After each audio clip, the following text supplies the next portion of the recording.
Ladies and gentlemen, good night. It is Tuesday, April 23rd, and we are here with Campbell Talk with Matthew Jackson. I'm your host. Thanks for being here tonight. Tonight, we are interviewing Klifton Fehr. Hopefully, I pronounced that correctly.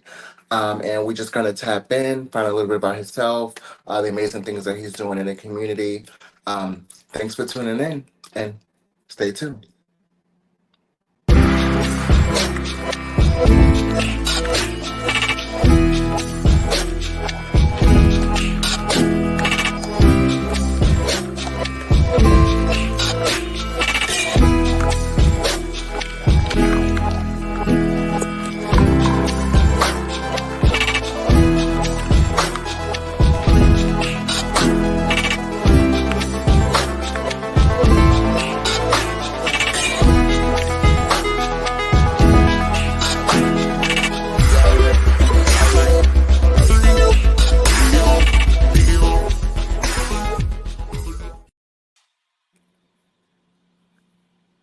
Hello, good night, Clifton. Good night. Good to see you, Matt. Likewise, first of all, thanks for being here tonight and taking time to sit down with me, your host, Matthew Graham Jackson of Campbell Talk. We're going to just chime in and, I'm going to allow you to tell the audience about yourself and then we'll take it from there. Hello to everyone. Good evening to you all. My name is Klifton Fehr. I am a licensed mental health counselor as well as a executive coach.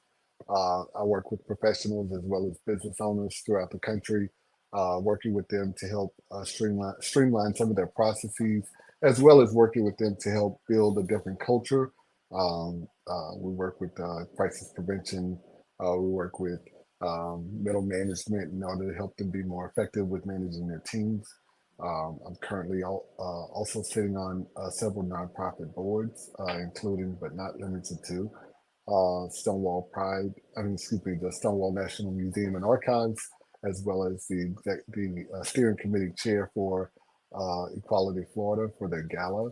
I also am currently working toward becoming a board member with the Pride Center at Equality Park, and I'm also on the advisory board for the Johnny Coleman Theological Seminary. Okay, nice. Wow. So many hats. Many So hats, many hats many that you hats. wear. Um, so let's start off first with um, you being in mental health. Like, what does that look like for you? And I know you wear many, many hats, and then we'll get into balance and all of that. But being in mental health, what does that look like on a day-to-day basis for you? I would say about 60% of my caseload or the work that I do currently is with clients in the mental health capacity. I work with clients that range from or that deal with challenges ranging from uh, depression, anxiety, compulsivity, or compulsions. Some of them are struggling with relational issues and having difficulty navigating that space. Some are struggling with existential challenges, finding their purpose, greater meaning in their life, in their relationships, in their work. Um, I also do a lot of work within the community in order to provide panel discussions, and we're starting up a couple of groups this summer to work with men, both heterosexual as well as gay men, who are just really trying to find a group of guys that they can connect with in order to feel more grounded in their Okay. decision making. Yep, to feel more fulfilled, to find some people that they can rally around, and also get some good positive energy from. Okay, nice. Okay. Now, when you started out, did you just wake up one day and say, hey, this is what I want to do? Like, what led you down this path? Well, growing up as a black man, it was really challenging because I dealt with the depression, I dealt with suicidality, I struggled with addiction, and a lot of those things really did. They were overwhelming a lot of times, feeling. like I was terminally unique, and as though I was the only person kind of going through that. I would find myself, going to the park in Hollywood, Florida, trying to figure out, who was someone that I could just sit down and listen to, and not even talk to as far as like unburdening myself, but just listen to them in whatever they were going through. And oftentimes it was homeless people, people who were struggling with chronic homelessness, and just listening to their life story or their struggles that they were going through, because it allowed me to check out on what I was experiencing, just to kind of like escape that noise in my own head, Okay. and not necessarily like hearing voices, just like the depression and things of that nature. Um, and I found a couple that wound up adopting me in the middle of my turmoil. I was managing a gym, and a beautiful Jewish couple had just joined the gym, and uh, one of one of one of the husband of this couple actually was a doctor of psychology, and I approached him and asked him if I could see him outside of the gym for counseling, and it turns out he's now my adoptive father. Wow. He and his wife adopted me, so they not only changed the course of my life, but they saved my life. Wow. That just gave me chills. Okay. So Um, they are responsible for the therapy, right? They're responsible for that. I didn't wake up to it. They were just like, "Hey, have you ever thought about being a therapist?" okay. Okay. And it stuck. So they kind of like groomed and mold you for that. They really did. It was crazy because a lot of us are running around and feeling so broken with our struggles that we're going through or that we've gone through, that we really don't understand just how magnificent we are in that imperfection, because our ability to wake up every day and face that tough time in life or those obstacles is also empowering for other people as they're just trying to get out of bed. For those of us who are getting out of bed and going to face it, there are some other people who are just trying to figure out how to literally just get out of bed. So, my parents shed a very clear light on that and helped me to understand that it's it's because of what I've grown through that I can be a supportive and potentially a healing agent for others in the community who are trying to find their own way and potentially through something that I've been through. Okay. Wow. Nice. Okay. Um, so having a supportive, that great support system, a lot of people are not fortunate to have that. So when you say that, they shed that light and they groom you and mold you into this, that's a very fortunate situation because everybody is not, entitled, not even entitled, they're not privy, if that makes sense, to such great support systems who allow them to, just go out and do the things that they want to do. So starting your business and getting into this field, what are some of the challenges that you face and how did you overcome them? I would say one of the main challenges that I ran into was feeling like a fraud. Feeling um, what is that called? That is called Like the imposter syndrome? exactly. Feeling feeling as though I'm an imposter. I'd be sitting in class, and although my grades would indicate that I was succeeding and excelling in academia, if I felt incongruent with the success. Um, uh, so it took me doing work in therapy to really understand more about me and where some of that negative self talk came from. So I feel like negative self talk was another thing. I had a lot of internal conflict because of some of the historical trauma that I experienced in my family of origin, as well as in the community that I was raised in. Being a black gay man in the South really wasn't necessarily the most popular thing as I was growing up. So, trying to kind of heal some of that while I'm trying to learn about Hmm. the science of psychology. It brought up a lot for me. So that that became a struggle within itself. Learning about these different respective challenges or diagnosis, and trying not to diagnose myself That's right. with the new with the new information I was getting from school. So Okay, okay. And it's funny that you mentioned the imposter syndrome because I also I mentor other business owners as well as you do, like, shaping them in all of these things and teaching them the ways. I think I'm hearing that word a lot this year than I did when I started mentoring in the middle of the pandemic. And I think the imposter syndrome comes from social media. And like you said, just, doubting yourself and the negative self talk.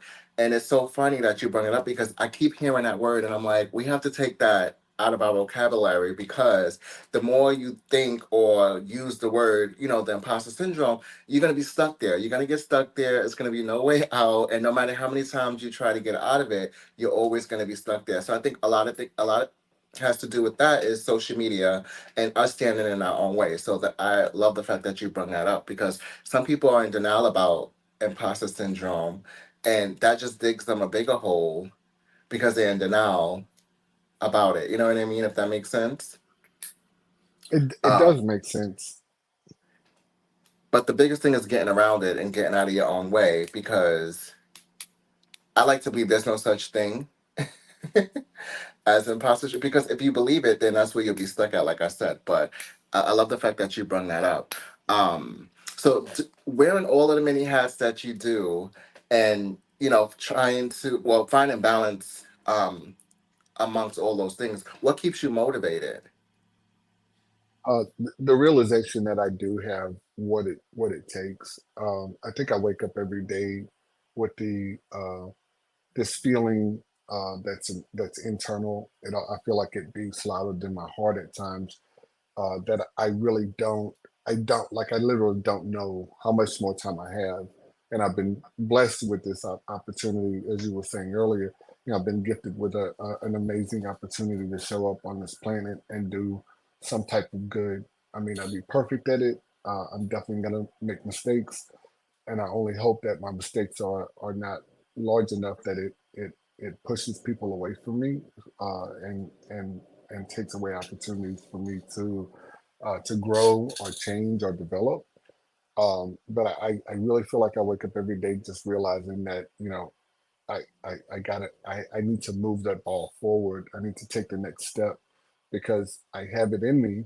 I have something in me as far as information, knowledge, or understanding, Mhm. and I need to be able to offer that to the next person that's coming behind me or that's standing next to me, because somebody else did it for me as well. So I feel like I've been challenged with that. I've been charged with the responsibility of taking everything that I've learned or all the growth that I've amassed over time in order to bring that forward in those respective areas that I hold space in. Okay, nice. So, if you had to give advice to someone watching tonight, how to um, become and get into that therapy space? Like, what does that look like? What advice would you give someone wanting to walk in your shoes?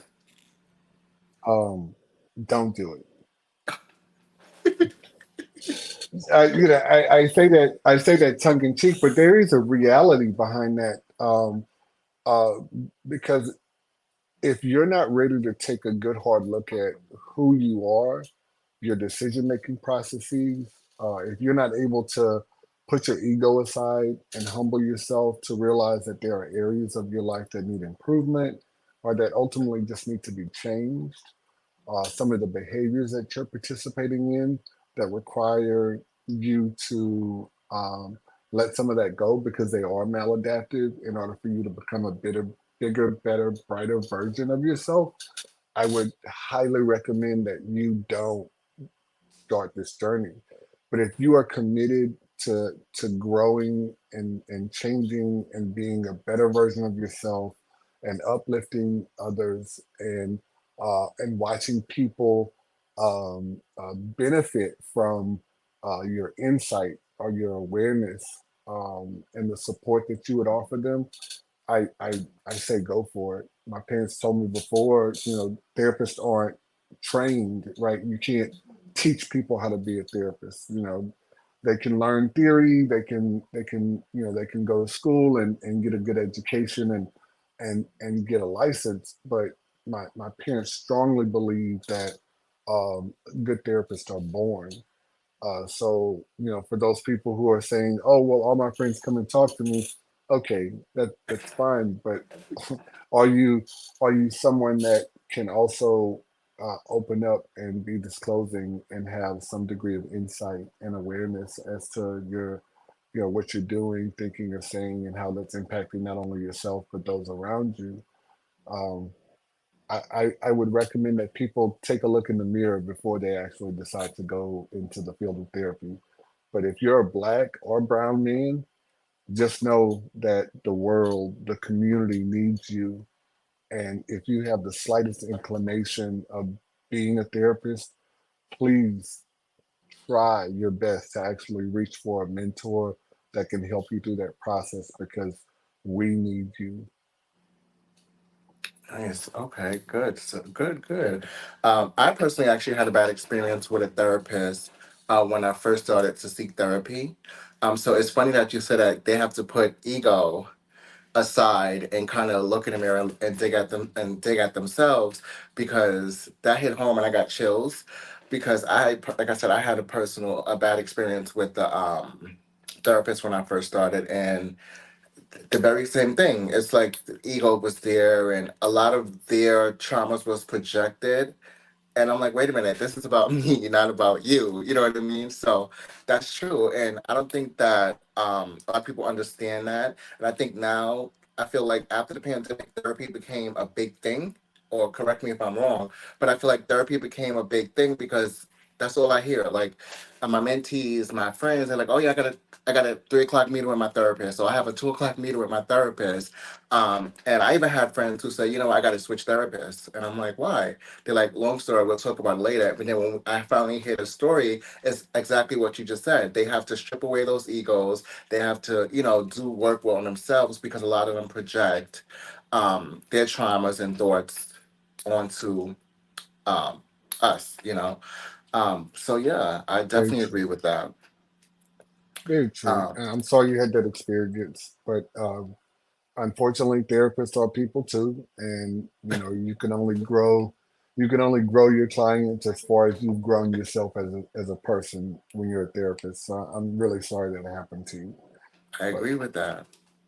I healed from it. I got over it and moved on. it shows. It No shows. hard feelings, because again, they are people. That they're human. So. Um, and so I have a question for you. So wearing the many hats that you wear, how did you get involved in like the super community, like being on this board, on this, like how do you find time and how did it all start? I would say it was more about uh, being invited to participate in those respective organizations because I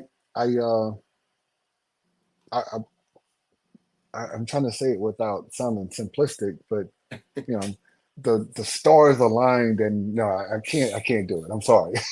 No, it was just really like seek to serve, right? I've always had that idea and that desire in my heart.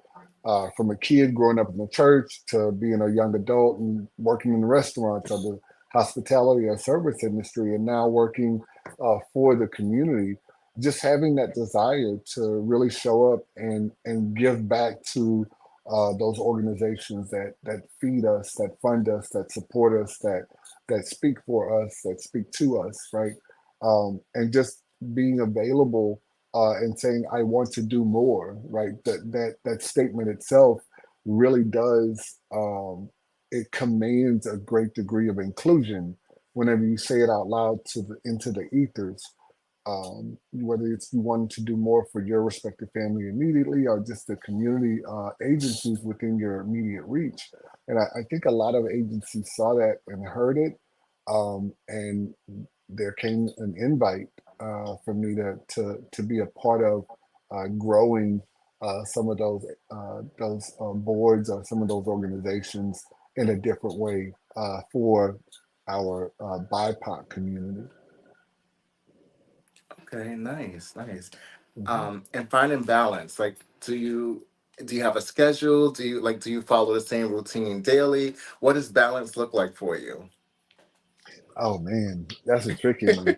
Uh, because part of it is like when you wake up every morning and you really do enjoy what you're doing, it's not a job, right? um, there's a need for me to remember that I am giving away energy on a day to day basis with the work that I do, both within the community and within my office or my practice. So one of the biggest things that I really enjoy and appreciate is being able to spend time with my partner. He is a magnificent man, and he gives me back so much just by listening to me, by being attentive to me, by challenging me to take a break and put my feet up or take a nap or whatever it is, go float in the pool. I do a lot. I I do a lot of things in between the work that I do, and I think that's been the glue that's kind of held this together. Plus, I have an amazing family. I have his three kids, two of which are super close, and we're working on the third one in that relationship. But we spend a great deal of time communicating and also visiting with one another as often as possible. And my parents are close; they're both therapists, so they're definitely huge cheerleaders and champions for both my partner and myself. So I think all those things combined really does a great deal for me in replenishing my soul and giving me some additional energy. Absolutely, definitely. It sounds like a lot of self care in there, A lot, a lot. which is the key because what's balance without self care, right? But yeah, that's amazing. It sounds like balance is balance comes easy for you, and especially when, like you said, when you have that amount of self care and an amazing partner, an amazing support system. Um, what does I want you? What does the success look like, and what does success means to you? Like, what is Wow, define success? wow, that's a really really big question. Um, when I can wake up every day and feel good about the effort that I put in yesterday, and I can remain excited about the steps that I have in front of me to achieve the next level of uh, accomplishment, or in this case, success. When I can do that on a day to day basis and spend less time in fear or anxiety or uh, paralyzed by analysis. When I can do those things, that's when I feel my most successful. When I'm moving through life with a degree of agility and uh, light, and I'm light in my steps. When I can do that and it's not heavy and cumbersome, then I feel successful. The paychecks on it, um, it's the smiles that I get from my partner. It's the compliments or the loving messages that come back from my parents or the kids. That's when I feel it, right? Um, so yeah, I would say that that's successful when I'm being the best human version of myself. I feel like I'm killing it. Okay, nice. I like that answer. Now, having an amazing partner, an amazing family, and everybody behind you supporting you. Do you have a team? Like, do you have a big team? Mm. So I mean, at this point, there are so many people that we have in our lives that I have in mind. Because there are pockets of people that you meet along the way, and just like I get excited about what they have going on in their lives with their family or within their organization, they do the same thing with me.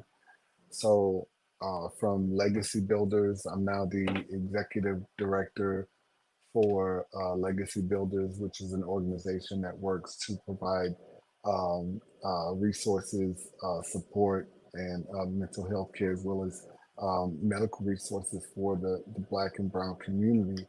Um, like those people are awesome people, and they just want to be with each other, right? So Stonewall, their board, their the board of directors, like those people are looking for ways of connecting, not just over the phone but also in person, in order to collaborate and share ideas and try to make sure that we're pushing that needle forward in order to keep the community aware of the history, right? So like those are some really big ideas that really not only demand a lot of attention, um, but they also inspire us to reach a little bit deeper inside of ourselves, to show up in a greater way, not just in that moment, but also for the community at large, for generations to come. Like that blows my mind, right? Like Right. so those are just some really trippy people to be around on a day-to-day basis that have, history in business and history with leadership. But to sit down with them for a cup of coffee, like, it's John down the street or, next door neighbor, like I kind of get floored by it. It's like, oh my God, you want to talk to me? To me. Right.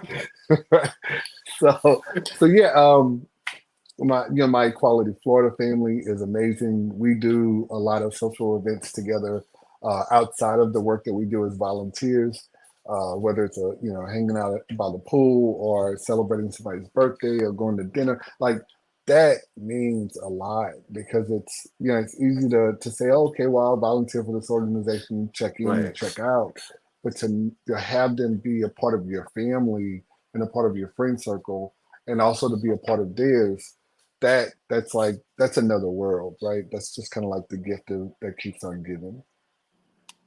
Okay, nice. Now, so I know we spoke about hardships that we had to overcome. Um, is there a hard part of being an entrepreneur, and what's your favorite part?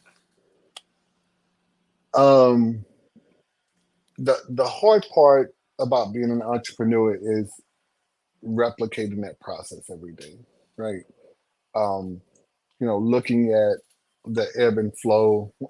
I say the ebb and flow, right? The up and The down, up and really, of some of those numbers in the bank account, or some of the challenges that come along with rejection, hmm as well as success. Because like one moment you could be, on top of on the mountaintop with, hey, I just got two new contracts, rock and roll, and then you're needing that third one to come through, or you're trying to finish the work for that fourth one. And there have been many nights where I'm crying for one of two reasons: one, because of the bottom dropping out of a deal that the business needed, and or two, I'm sitting at the computer late at night trying to focus my eyes enough to get that contract or proposal written. So that's those those are probably the toughest moments. The dealing with the bottom line. Making sure you have good, healthy streams of income, as well as trying to grow the business in order to bring other people in so that they can also have an opportunity to grow and benefit from the success that you're trying to create. Right. I agree with that. And I think a lot of people don't like to talk about those aspects and points of the business because everybody wants the glitz, the glam, and everything that they see Mhm. from the therapist on Instagram or the therapist on Facebook and fancy cars and this and that. So they want to skip this part. You know what I mean? They don't want to write the proposal. They want the proposal to walk into their door. So they don't want to talk about these pieces. It's listen, but that's the part that also is magical. Although it's painful, it can be a painful process at times, right? I've that gristle that I've found in those moments, that that grit. that it takes to get through it is also something that gets packaged to, the next corporate client that I'm working with who's struggling with those growing pains, or trying to Mhm. find a new level or a new depth in their being, in order to push their business to the next place. So it's just it's full circle. It feels like all the time, where the lessons that I'm learning today will become the golden nuggets for the people that I work with tomorrow at 6 a.m. With my client in Texas. So it's just really trippy. Right. Now, being an executive coach, do you find a lot of are there a lot more startup businesses, or is it kind of like a mixture of like startups or businesses that have already been in business? My executive coach has challenged me to like be more specific. You need to nail it down. And so I got a session with her on on Saturday, and I haven't done really well with my homework. But the realization is that, like, I've been all over the map with organizations that have invited me into those meetings behind the scenes in order to lift up the hood on their machine and tinker with it, and work with them on improving things and tweaking processes, or um, enhancing productivity.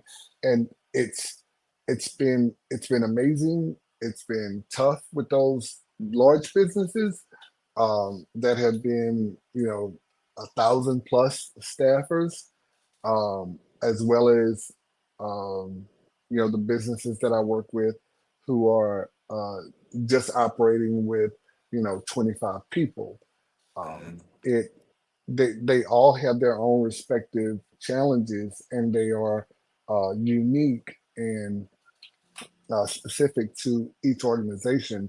But those problems can be just as large over here with the 25 Right. as, as it is to the people with the 1,000 plus team members. It's weird that way. Absolutely. Okay. So before we go into the next question, I just want to let the viewers know tonight that our show tonight is sponsored by Campbell Health Solutions, where they offer free STD, HIV testing, as well as Hep C treatment and prevention as well.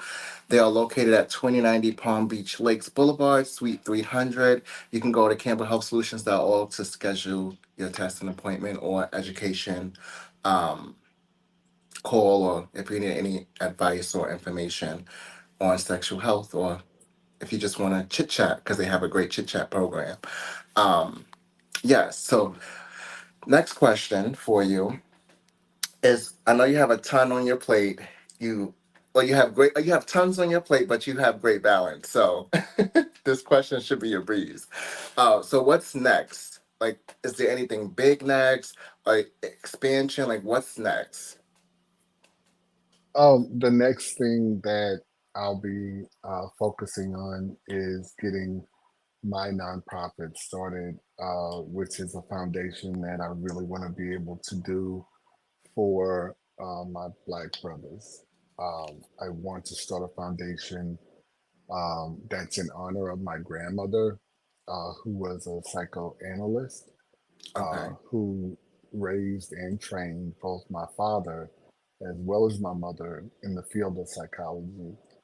Um, I want to honor her by having a foundation that would provide scholarship opportunities for Black Okay. men to finish their graduate work in the field of psychology. Okay, wow, nice. That's big. That's huge. That's fantastic. So is that something that a year from now, 2 years from now, is it in the works? So I've already started the conversation with a lending institution in order to have them walk me through the processes to get the 501(c)(3) established, and to have them help me identify some funding opportunities. Um, I would like for this to be something that's nationwide, and it's not just specific to South Florida. because I really feel like there are so many states, cities, towns, communities that could benefit from having a therapist that looks like me sitting in the chair across from them. I agree with that. And another thing, like you just mentioned, having a therapist that look like you, I feel like from my circle of friends and outside and my business, my mentorship program, I hear it a lot. Like they want to talk to someone that one can relate and two that looks like them. And like you said, outside of Florida, there's a lot of states and cities that are missing. There's a loophole. I feel like they're missing that piece, and I feel like they get discouraged. And you connecting those pieces, connecting those dots, and giving them a opportunity that one they didn't even think about or have time to think about or even think that it was possible. So I think that's fantastic, actually. Um, I know we mentioned great support systems.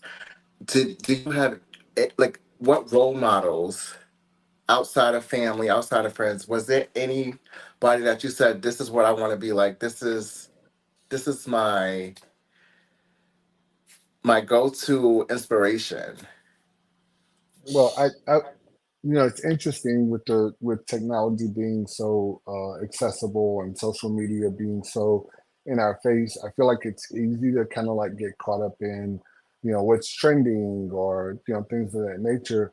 But a lot of a lot of the sales gurus from before, the Les Browns, the I'll stop right there. I like Les Brown. That's a good one to just kind of put a pin in. Les Brown has been somebody that I really have appreciated and watched online on YouTube time and time again, in order to draw strength from his struggle and his story. Um, uh, E.T. Eric Thomas, the hip hop preacher, Eric V. Eddie V.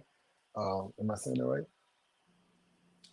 Yeah, Eddie V. I can't pronounce his last name. Those guys really show up in my YouTube channel or YouTube feed because they've lived tough. They've lived tough times. They've gone through some type of struggle. So like those people are accessible to me just like they are to everybody else. Hmm. Um, I learned that I had to be the guardian of my consciousness, and rather than practicing escapism with social media and things of that nature, I decided to make it a tool and then ultimately a weapon for me to be able to use to combat some of uh, my ignorance and some of my internal conflicts. Another guy that I was thinking about as far as mental health and just mental toughness is David Goggins. That was another guy that I really started pulling from. Linda Kaplan Thaler, Brene Brown. Like I started just reading and listening and just allowing other people's thoughts, information, lessons. I let them start washing over me, and then I started internalizing them and making them food for not only my thought but also fuel for my respective drive. Okay, nice. Okay, that was deep. Okay. Um, so for the viewers watching tonight, if they wanted to contact you, if they wanted to have a session, if they had, they wanted to go further in advices, how they can become or just tap into the many things that you're doing, how will they find you? So they can find me at www.fairassociates.com. They can call me directly on my cell phone. I have no qualms, fielding those calls. I try to be as accessible and relatable and open as possible. And then they can also reach out or check out the YouTube channel. It's Cliff with a K, Cliff Notes Podcast, and that's also the same handle for Instagram. Really try to put out content that people can consume. It's bite sized. or it's at least thought provoking in order to help challenge every one of us to do a little bit more and a little bit better. Okay, nice. Now, your podcast, is it live or is it pre-recorded? We pre-record. Okay. Unfortunately, scheduling 8 different people throughout the course of the month is definitely not something I want to be able to do. Plus, my guys kind of like coming in and getting it done in order to just go ahead and capture the content and walk away for the And day walk or for away. the rest of I the week. Mhm. listen. I agree with them. I agree. Yeah, I yeah. agree. I don't know if I could do live, but I agree with the pre-recordings. Um, okay, so we know where to find you. We know where they can get a hold of you. Before we end tonight, I have another. The last question for you is: if there was anything else you could be doing, would you be doing it, or would you be perfectly right where you at?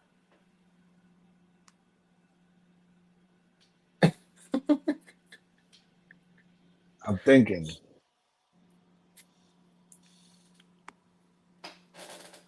Um, this is me, right? And I love that song, right? But like through and through, I was born for this. I was born for this moment. I was born for this profession. I was born for this. I was born for this family, not to this family. I was born Cool. for this family. I was born for the man that I'm in love with, and he may not know it, but I do. Right? And speaking of mentors and my role models, he's a role model for me. Um, Okay. uh, but I was built for exactly what I'm doing. Um, I don't know where it's gonna go. I don't know who I'm going to wind up being at the end of all this, but I'm committed to the process. Okay. Well, clearly, so far so good. So there's nowhere to Thank you, go. sir. So Thank you, far sir. so good. There's, like you said, you were made for this. You're exactly where you're supposed to be, and you're exactly supposed. You're going where you're supposed to go. So, excuse me, that was perfectly said. Um, it was a pleasure having you, and hopefully one day I could be on your podcast. So the Check shoes that on the box, other, sir. so the shoes on the other side, on the other foot. It was a pleasure having you, and I look forward to the future and the next chat that we have and expansion. And I know I heard something about a third child. Yeah, yeah. Okay, We're yeah we that's our oldest. He's up in Atlanta, but we're working on that relationship. okay. Yeah. Well, listen, you're working on a third. I'm trying to work on a third. So fingers crossed. You're gonna have to tell me the secret. You're gonna have Oh, to tell. oh, oh, Fingers that's crossed. amazing. That's so exciting. Okay. Trying. The key word is trying. Okay, trying. I love it. Um, I love it. but yeah, so it was a pleasure, and I look forward to seeing you. And thanks for being here tonight. The pleasure's all mine. Thank you so much, Matthew. I hope you have a great evening. Likewise, you too.